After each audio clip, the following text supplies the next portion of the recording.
Langsung saja kita kembali membahas mengenai debat kedua Pilkada Jakarta. Tadi sudah dilihat dari sisi media sosial, komentar netizen, wah biasanya ini ke RK. Tapi tahu semalam debat kedua ini lebih ke Pramono Rano tapi ya. Tapi kalau dari sisi sentimennya, membaca mengenai respon netizen, komentar netizen di media sosial yang tadi sudah diinfokan oleh Mbak Rustika. Tanggapan Anda seperti apa? Terkait juga bahkan ada yang Disneyland dan lain sebagainya ini yang jadi perbincangan. Baik. Terima kasih waktunya Mbak. Pertama kami mau mengucapkan dulu memperingati hari ini kan Hari Sumpah Pemuda. Kami mengucapkan selamat memperingati Hari Sumpah Pemuda kepada seluruh pemuda Indonesia, khususnya pemuda di Jakarta. Nah tadi terima kasih yang disampaikan sama Mbak Rustika terkait respon netizen ya pada malam tadi. Itu masukan dan ini masih terus berkembang loh Bang? Ya masih terus berkembang, masih terus berkembang. Dan memang sangat dinamis Mas. Kenapa kami bilang begitu? Karena kami sendiri juga semalam kalau dari pantauan kami misalnya sekitar jam 9:30-an di Twitter, di X, itu hashtag kita yang tertinggi. Contoh pada waktu hashtag Ridho Menang itu nomor 1. Karena kan di grup-grup juga itu di-share oleh teman-teman. Kemudian dari beberapa survei media-media, alhamdulillah semua juga survei media itu menunjukkan, survei tertinggi semua. Survei di beberapa media nomor 1 dari segi persentasenya. Tetapi kemudian kalau memang sama disampaikan tadi, saya pikir memang karena sangat dinamis netizen itu. Karena malah lebih dinamis dibandingkan platformnya masalahnya. Ya, malah lebih dinamis dibandingkan misalnya percakapan kita sebagai citizen. Nah, kemudian merespon persoalan Disneyland. Saya pikir yang perlu diingat bahwa konteks Disneyland-nya bukan berarti ketika bicara wisata ya betul-betul harus Disneyland, tetapi kelasnya seperti kelas Disneyland. Nah itu yang perlu diingat. Makanya contoh lain kalau yang belakangan digunakan adalah seperti Dubai, seperti Disneyland dan yang tapi itu jadi sentimen positif untuk Pramono ya justru ya. Itu tidak masalah. Tetapi Disneyland. Mungkin kata Disneyland itu terlalu mahal dibayangkan oleh masyarakat. Nggak merakyat gitu mungkin ya. Bagi beberapa orang. Tapi cuma mungkin kan cara komunikasi yang digunakan Ridwan Kamil kan adalah yang kira-kira mudah dipahami orang ketimbang dia menggunakan kalimat panjang langsung efektif dengan contohnya. Tetapi apa yang menarik dari meresponnya Ridwan Kamil adalah karena Bang Ridwan merespon dengan contoh sosok kepemimpinan yang berani mengakui kalau memang ada kekurangan. Ia memberi contoh dengan analogi bahwa ya sama seperti banyak berbuat tentu banyak banyak masalah dan segala macam. Sedikit berbuat, sedikit masalah. Tidak berbuat ya tentu tidak ada masalah. Tetapi setidaknya dari situ tampak bahwa beliau berani mengakui kesalahan. Kalau memang itu ada kesalahan sebab tidak seluruh target terpenuhi. Tetapi pada sisi lain dia juga tetap menjelaskan bahwa tingkat kepuasan masyarakat di masa pemerintahan beliau di Jawa Barat itu sangat tinggi sampai 90%. Artinya dia mau mengatakan bahwa satu sisi itu benar, tetapi sisi lain kami juga ini loh kinerja kami, ini loh apa yang kami sudah lakukan dan respon masyarakat positif. Nah, kemampuan untuk mengakui kesalahan ini juga adalah salah satu kualitas pemimpin yang baik. Jadi tidak langsung menyalahkan orang lain. Jadi RK nggak puas ya jawabannya Rano ketika ditanya soal indeks. Ya karena kurang lebih kondisinya sama kan. Malah Rano menjawabnya ini ada Polda Jawa Barat, ada Polda Metro Jaya. Kurang lebih sama. Artinya kan di Jawa Barat juga sama kondisinya kan sama seperti kalau itu yang dijadikan Depok persoalannya. Ya mudah-mudahan nanti jubirnya bisa lebih bagus menjelaskan gitu. Karena sudah ada tadi APBD kan. Sesuatu yang tidak disebutkan oleh Bang Rano tadi malam. Langsung Chris. Gini.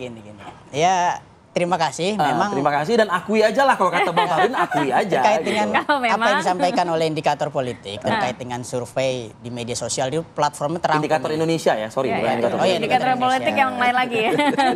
Kemudian ada 5 platform ya termasuk TikTok, Instagram, Twitter. Nah ini alhamdulillah memang kita tidak bisa memungkiri memang sentimen ke Mas Pram ini sangat luar biasa baik. Walaupun tadi hashtag DX paling tinggi kan X aja. Ini 5 platform. Nggak kalah. 5 platform. Masih ada 4 gitu ya. Iya, 4 platform. Kan nggak semua orang main Twitter. Nah, lanjut Mas. Kemudian sebenarnya mengapa tadi juga disampaikan terkait Disneyland ya. Ini Mas Pram ini pertanyaannya simple, tetapi luar biasa dan mendalam. Karena apa? masyarakat Jakarta. Asik, pertanyaannya asik sih. Sekali. Masyarakat Jakarta diberikan Ini gambaran. maunya di mana sih sebetulnya gitu? Masyarakat Jakarta diberikan gambaran mana pemimpin yang ingin menyelesaikan permasalahan Jakarta secara konkret atau sekedar berjanji tapi memang track recordnya tidak pernah ditepati. Ya kan? Kalau Mas Pram masih baik, bilangnya 2018 bilang ada di Cikarang Disneyland. Kalau saya mau tambahin, 2013 Kang Emil juga sampaikan Disneyland mau ada di Bandung gitu. Tetapi sampai sekarang juga tidak ada, di Cikarang juga tidak ada. Kemudian sekarang mau di Jakarta. Gini, tugas seorang pemimpin adalah mendengarkan permasalahan yang dirasakan masyarakat, mengkonversinya menjadi kebijakan yang bisa dilaksanakan dan dirasakan oleh masyarakat. Bukan sekedar berimajinasi. Kalau berimajinasi saja, saya kalau lagi mancing juga berimajinasi, Pak. Gitu loh. Gitu kan? Kalau berimajinasi saja saya bisa juga lagi mancing berimajinasi gitu loh. Kalau berimajinasi mungkin. Bang Farudin dengar omongannya Aris lagi berimajinasi. Iya kan, maksudnya kalau hanya sekedar berimajinasi, saya juga bisa berimajinasi. Terlalu mahal, Pak. Terlalu mahal APBD Jakarta, terlalu mahal pilkada ini kalau hanya sekedar mencari pemimpin yang berimajinasi saja. Gitu. Tapi kan butuh eksekusi. Gitu. Kalau berimajinasi mungkin jatuhnya pemuda nganggur, jari janda kaya, itu imajinasi mungkin. Tapi disentil juga waktu tapi disentil juga waktu Rano menjabat sebagai gubernur Banten. Ya kalau itu kan banyak yang nggak dieksekusi katanya. Kan? Malah jawabannya durasi kan jawabannya. Saya kan waktu sekian tahun. Satu durasi. Gubernur sekian tahun. Satu durasi. Kedua jumlah APBD. Jauh Pak APBD Jawa Barat sama Banten. Jadi memang kalau speednya itu lebih berkurang dibandingkan Jawa Barat ya jelas beda. Menurut kalau Jakarta nanti ya luar biasa APBD-nya dan juga ada. Jadi kampung sendiri bisa dibenahi katanya justru karena APBD terbatas, imajinasi lah yang dibutuhkan begitu. Nah iya makanya. Nah kan segini. Tapi ya. Jadi salah atau enggak di imajinasi? Saya mau nanya dulu, Riz. Kenapa? Salah atau tidak di imajinasi? Kenapa Mas Pram dan Bang? Kenapa baik Kang Emil, baik Pak Dharma? Ini kalau ditanya nanya ke Bang Rano langsung. Kenapa? Ini kenapa? Karena mungkin dua kawan ini gelisah melihat hasil survei LSI. Misalnya apa? Karena di pertanyaan khusus elektabilitas Cawagup, elektabilitasnya Bang Rano itu 76%, Pak Suswono 13%, Pak Kun lebih bawah lagi gitu kan. Jadi memang serang aja nih Bang Dul nih. Karena memang Bang Dul memang kalau kita turun ke masyarakat, satu Betawi asli, kemudian sambutan ke masyarakat ini sangat luar biasa. Jadi sebisa mungkin diserang. Kampung orang aja saya benahi. Iya, apalagi kampung sendiri. Jadi terlepas dari program-program yang disampaikan Mas Pram dan Bang Dul itu ya saya pikir memang apa yang disampaikan Mas Pram Bang Dul ini sangat riang gembira dan ini yang dibutuhkan masyarakat bukan sekedar pemimpin yang berimajinasi seperti itu. Anda harus mengomentari ya, tapi Bu Siti belum bicara loh, sebentar ya. Saya ke Bu Siti. Bu Siti, gimana Bu Siti menanggapi hasil dari pantauan indikator Indonesia ini, netizen nih?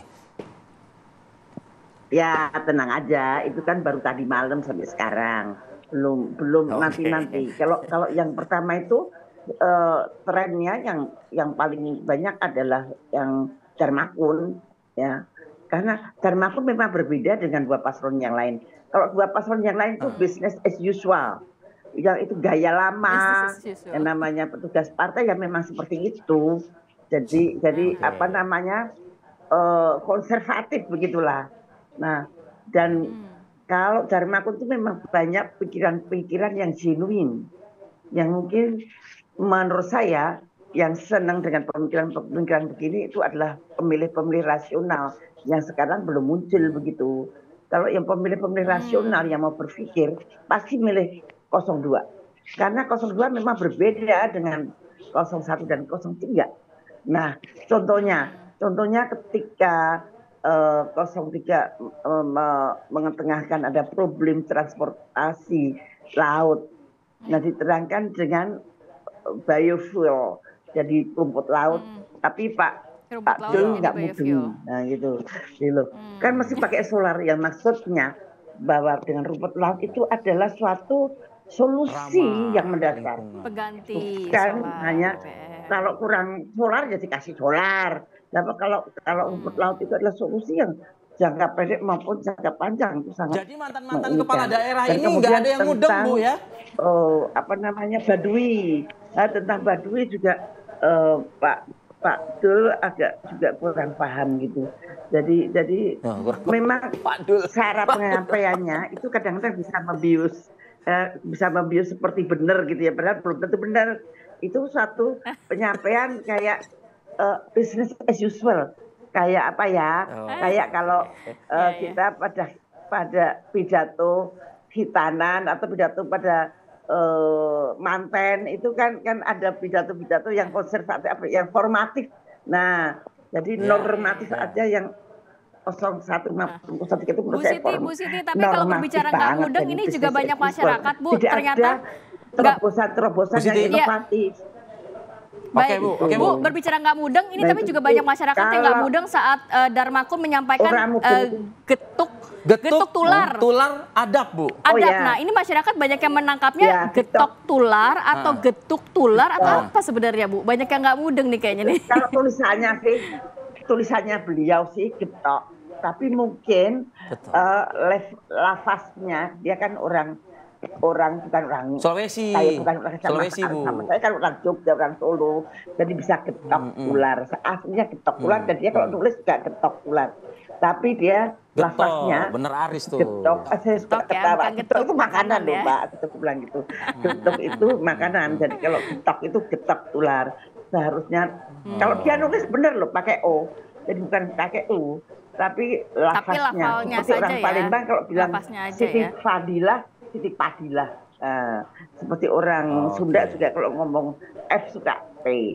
Tivin dari Pipin. Nah itu satu lafaz yang asli. Kita jeda dulu ya, Bu. Dia nulis getok ular, bukan getuk ular. Oke, kita lanjutkan diskusi kita pagi ini. Menarik sekali ini, ya, dari yang terjadi pada debat malam hari tadi.